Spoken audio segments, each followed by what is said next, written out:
नमस्कार मंडळी.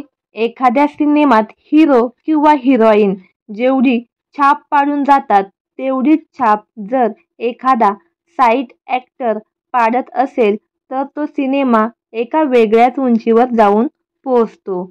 आणि असाच एक अभिनेता आपल्या इंडस्ट्रीला लाभला आहे, तो म्हणजे जयवंत वाडकर.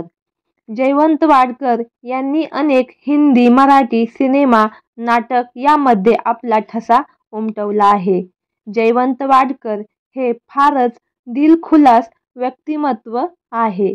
जयवंत वाडकर यांना आपण अनेकदा पोलिसांच्या रूपात बघितले आहे, पण ते विनोदी कलाकार देखील आहेत. जयवंत वाडकर यांनी आपल्या हिंदी व मराठी सिनेसृष्टीतील कारकीर्द सुरुवात एकाच वेळी केली. एक गाडी बाकी अनाडी आणि हिंदी चित्रपट तेजाब या दोन्ही चित्रपट एकाच वर्षी रिलीज झाले होते. जयवंत वाडकर हे लक्ष्मीकांत बेर्डे यांचे कट्टर जोडीदार होते आणि हाच वारसा पुढे त्यांची मुले ठेवत आहेत. हिंदी चित्रपटसृष्टीत आई-वडिलांच्या अभिनयाचा वारसा पुढे नेणारे अनेक कलाकार आहेत, तर याच यादीत जयवंत वाडकर यांची मुलगी स्वामिनी वाडकर देखील समाविष्ट आहे. मराठी मालिका आणि चित्रपटामध्ये आपल्या अभिनयाचा ठसा उमटवणारे अभिनेते जयवंत वाडकर यांची कन्या देखील एक उत्तम अभिनेत्री आहे.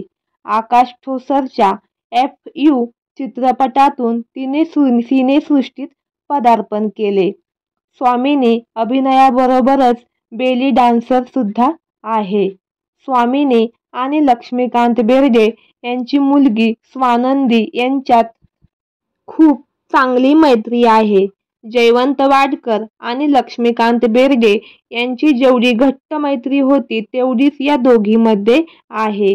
आपल्या वडिलांच्या मैत्रीचा वारसा ही पिढी आता पुढे नेते असं म्हणायला काही हरकत नाही.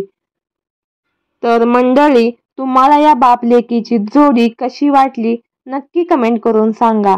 धन्यवाद.